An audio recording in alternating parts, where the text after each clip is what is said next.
So yeah, as Father Michael just introduced me, like I was actually spent my first 2 years at College of St. Benedict, and then I graduated from Loyola University, Chicago, and then I went to graduate school at Northwestern University. So for me, unlike the other two speakers in front before me, I was more about my presentation is more based on my personal experience from like very non-religious person start to encountering Christianity and to finally committed to Christianity, along with my suggestions to how to better serve Chinese students in the future from overseas. So the whole lecture is based on three categories, three parts. The first part is about my first time encounter Christianity while I was still in China. And second encounter will be when I just came to the state, started to study at St. College of St. Benedict. And third encounter will be when I joined the Bible study group and I finally got baptized. So let's start with my first time encounter. I actually became very interested in Christianity way before I came to the States. When I was in high school, I traveled a lot. And there's one time I met a mother who was also traveling with her son. And both of them were believe in God. And when they started really introduce the story of Jesus and Bible, I listened and found it very interesting and fascinating. But that was really purely out of curiosity because I didn't know anything about it before. And I believe my situation was the same with a lot of other Chinese students at the time, even now. Since the Communist Party took over China in 1949, the Chinese government has been like officially atheist, and its attitude toward religion has been always been skeptical and non-promotional. So among, I believe, a lot of students, Chinese students, had very little knowledge of Christianity beforehand. And so although I was exposed to Christianity during that trip, I had very deep curiosity towards it, and I feel that's something I've been missing in my life. But I never got a chance to really learn it because there's no like my families they are not religious, and I didn't have any access to any like religious activities or Bible study groups at the time. So based on my first time encounter experience, I came to the conclusion that even though like after 1979, some Chinese government gradually opened to religious and some churches and temples have been allowed to operate under very strict restrictions. And also Chinese students who were born after 1979 had been actually living in a more tolerant religious environment in China. And China actually showed present as a fertile land with many potentials for Christianity. That means, but it still likes it still like of farmers to actually sow the seeds and water it.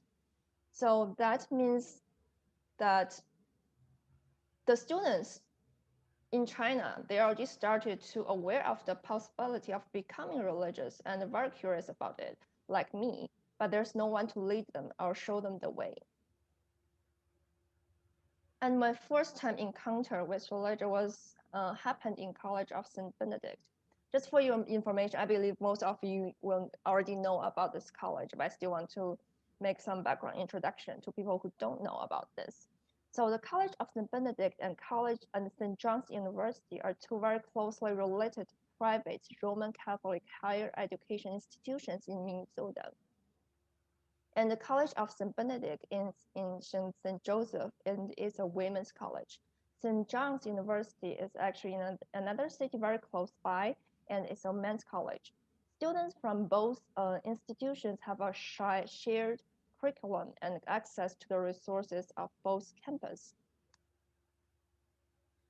So as many of you may know, College of St. Benedict is located in St. Joseph, and St. Joseph is a very, very countryside city in Minnesota. The population of the place of St. Joseph was around 7,000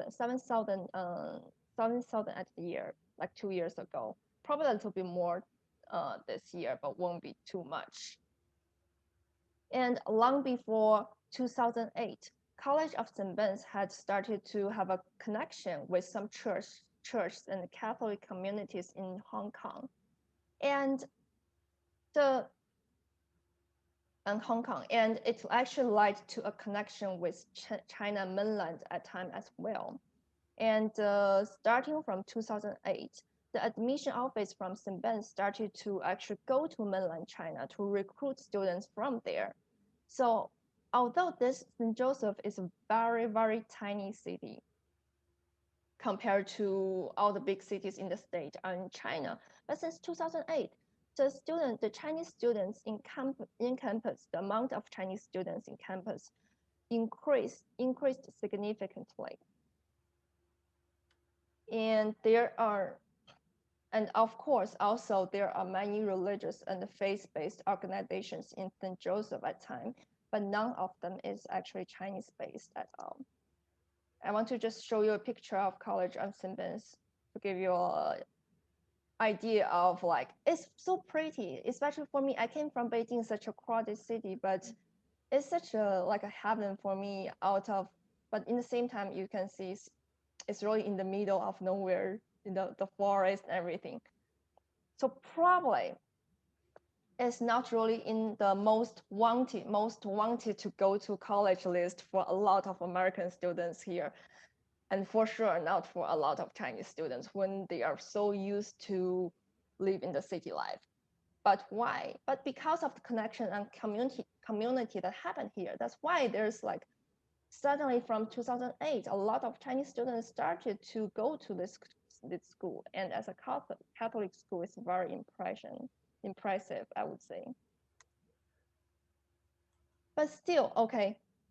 So I took, as you can imagine, so US has a very well-developed Christian or religious system where, for example, at College of St. Benedict, I was required to take 1 year religious class. And it was really a nice experience. So that was my first time to take class about Christianity at College of St. Benedict. And it's a very good experience to really learn about history, the story, the Bible, and many research theories. And I learned many things about it by also just observing my teachers. The teachers who taught me religious class were actually sisters who also lived in the campus. And just by observing the way they talk, the way they approach people, and just in general, the way they live their life, that was a really good lesson for me to start to understand what is Christianity. But in the same time, I felt very overwhelmed. Why? Because first of all, I'm not a native speaker, and I just came from China. I could speak English, but not really fluently. Secondly, I basically had zero knowledge about Christianity. So, and also because most students are American students who already had some kind of background knowledge of the class, of the Christianity. So the teacher went through everything really quickly. And just to comprehend all the knowledge was such a challenge and a struggle to me. And in the same time, because of the nature of the class, with all the theories and histories, religious about Jesus and of his followers, just a lot of to learn. The class was very serious and mostly lecture based. So my suggestion for how to change the teaching mode in classroom would be, the first one would be to use various teaching modes. Of course, I think this is very common in classroom nowadays, but I doubt if it's the same for religious classes. So it can be very challenging for young people, especially foreigners, to stay really focused and to get real understanding when it's mostly lecture-based. and just adding some movies, not only historical documentaries, but something more vivid and interacting. And that would be really helpful too for me back at that time. And it's just like how you to try to teach young toddlers. You show them simple illustration first to make them become interested in the topic. And it also matches their level of comprehension at the time. And also, I think I also talked with some Chinese students as well, and they tell me they mentioned it would be really great if the teachers can have a little conversation with them beforehand, just to understand their just personal Christian backgrounds and also their religious levels and their language levels in general. So in this way, maybe the teacher can adjust the class content accordingly, and maybe or even just slow down the speech rate sometimes. That would be really helpful for students who just came to state and starting to take religious class. And also not only for Chinese students who didn't have a religious background. I also talked with a couple of Chinese students who already had some deep Christian backgrounds before coming to the state. And they also find it's very hard to follow the class because the terminologies can be very different from China. Well, what they learned from China and from here, the difference, they just cannot connect terminologies in Chinese to English immediately. So just imagine my position at the time with with no religious background. It will be even harder. I remember sometimes when I even tried to translate the English terminology into Chinese, I still couldn't understand what it means in Chinese. Because like a lot of terminology, they are not only just a vocabulary, they also connect with there's a very long history there's a very long history behind it. And the teachers usually, they assume everyone has some basic knowledge about because most students are American students, they assume they have some background knowledge of it. And also, it's indeed very hard for teachers to go through everything in such a limited amount of time in classroom.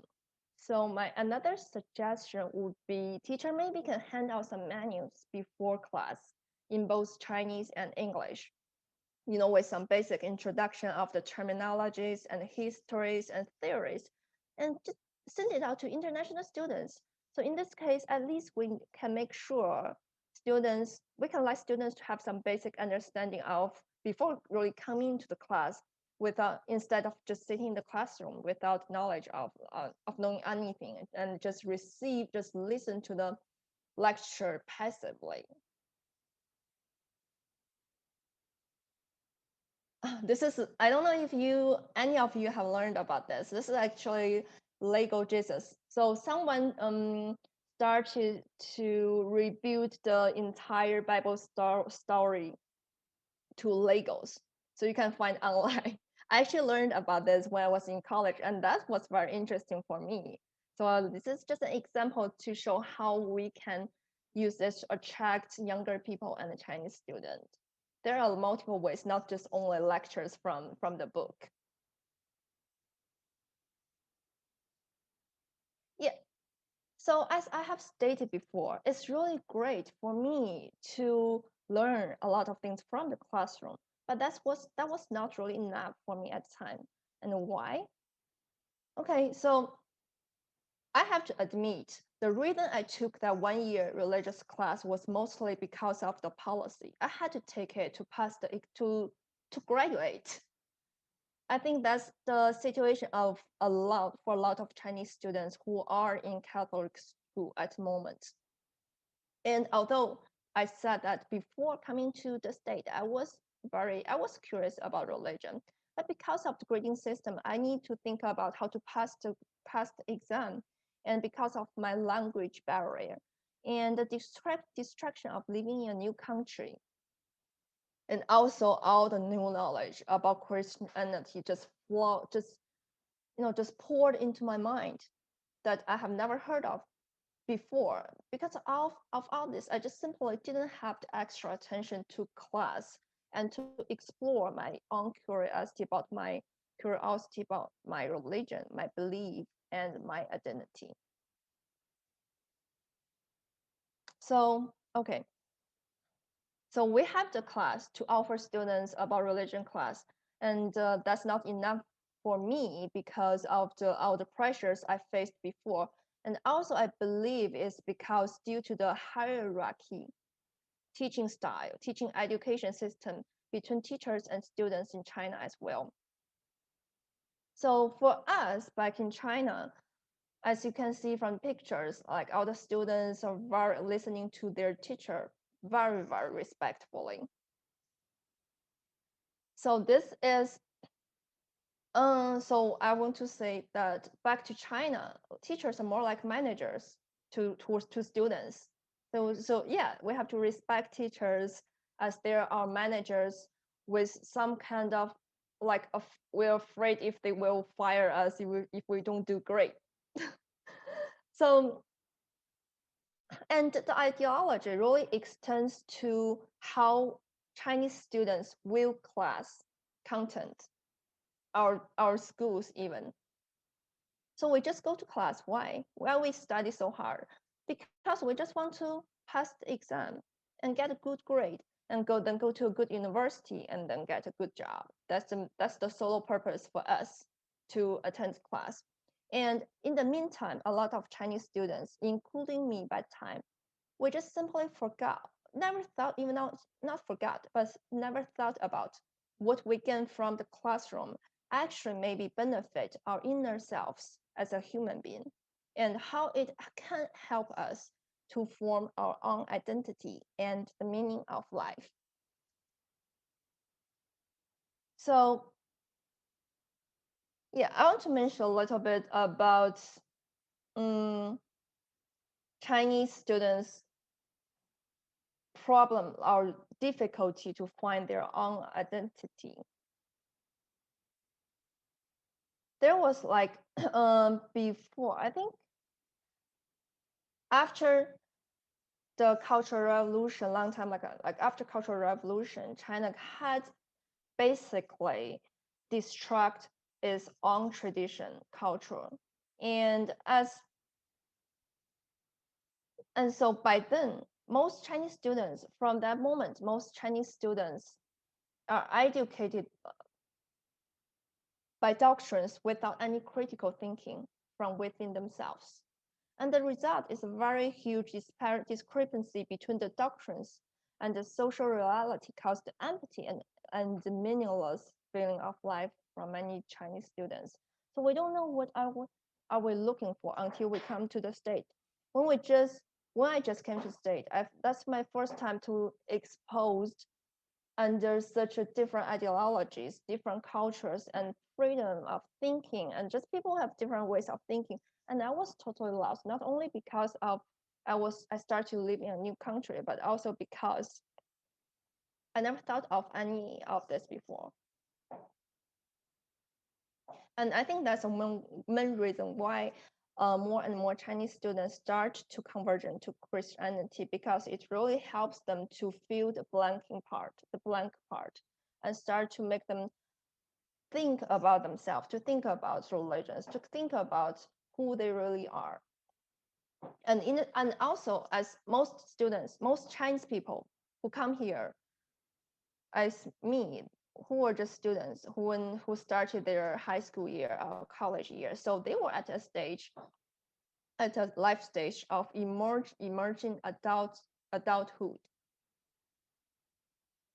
and I think this is the time. Except, okay, classrooms are very good to learn knowledge, to learn solid knowledge. But I think this is also the time when fellowship, companionship, and community comes to fill in the missing part as well. Christianity is not only about learning histories and theories, it's definitely not, but it's about a different worldview, living a life like Jesus with love. So I learned from all those theories from school, from the classroom, but I would never really comprehend it without experiencing it from my life. And I experienced it from the community. I joined the Bible study.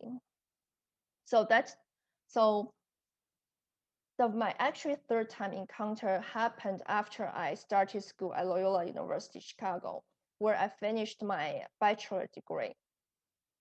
I had a chance to join a Bible study group by joining in Loyola University, Chicago. And it's a Chinese Christian family actually founded the fellowship, the host, Paul. So he has been spending most of his time serving the fellowship since it was founded. And every week there's a gathering in one of the classrooms in the university. So there's people who came here mostly are families or even like fathers and sisters, and some Chinese students who studied at the Loyola University at the time. And of course, the fellowship, they will prepare Chinese food for dinner. That's maybe like a very huge incentive for a lot of Chinese students. Um, so, and my realization moment was from the time actually when I joined the Bible study, after I joined the Bible study. So I want to state again here that it's very important to have formal education from school, but more crucial way to attract younger Chinese generation is to help them form a foundation of their religion. The best way to do so is actually from out-class activities. So for us, we don't have any families or no friends or no social connections when we just came to the state. And compared with the new Chinese students at the moment, churches have already been operating in the country for a long time. And that means a very well established social network with the ability to help us. So going to the church maybe is the easiest way for us Chinese students to start to build our own social network in a new country. And Bible group and other community activities serve the purpose like perfectly. And by joining the Bible study group and by building connections with other communities, I observed how religion really works on individuals by interacting with these people. So besides this, I got chance to study Christianity freely without pressure from getting good grades or passing the exam. So I could fully explore myself outside the classroom. And that really helped me to decide to get baptized afterwards.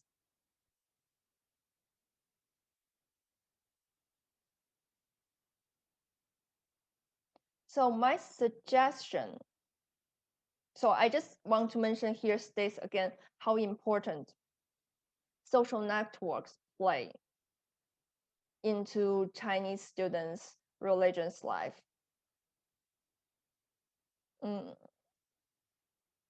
Also, very interesting fact is that what's Chinese students' first impression about religion before they come to the state? Actually, just because Chinese students didn't know anything about Christianity before, so most of them had either neutral or actually very positive impression about it. And this neutral impression and the positive impression was very important to as it made Chinese students' curiosity and interest in Christianity possible. And this is the foundation or the starting point of the following faith-taking journey. And again, social networks and community really build upon this. So this is like a picture of how Bible studies work for Chinese group, right? And for my own Bible study experience, it was very casual. It was very casual because the Bible study was mostly led by church members who didn't really have very comprehensive knowledge about Bible. But of course, they tried their best to host the event. But I think my suggestion would be like, it would be really great to have some professor from school to actually volunteer to lead the Bible study. So in this way, I could just get more systematic learning experience from the Bible study group without pressure from exam. And I believe it's a better way to actually connect out class activities with in-class studies as well.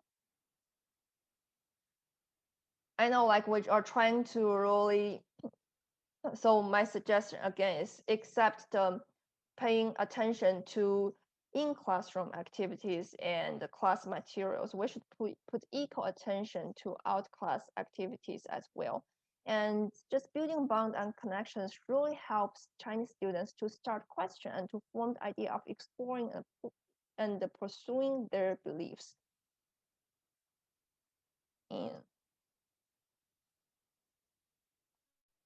And yeah, so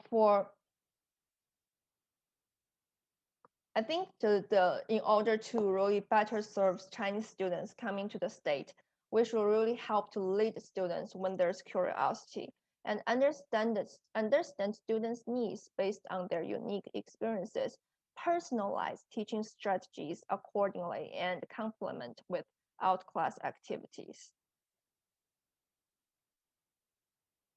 So yeah, at the end, there's need out there, then let's just lead the way. Thanks.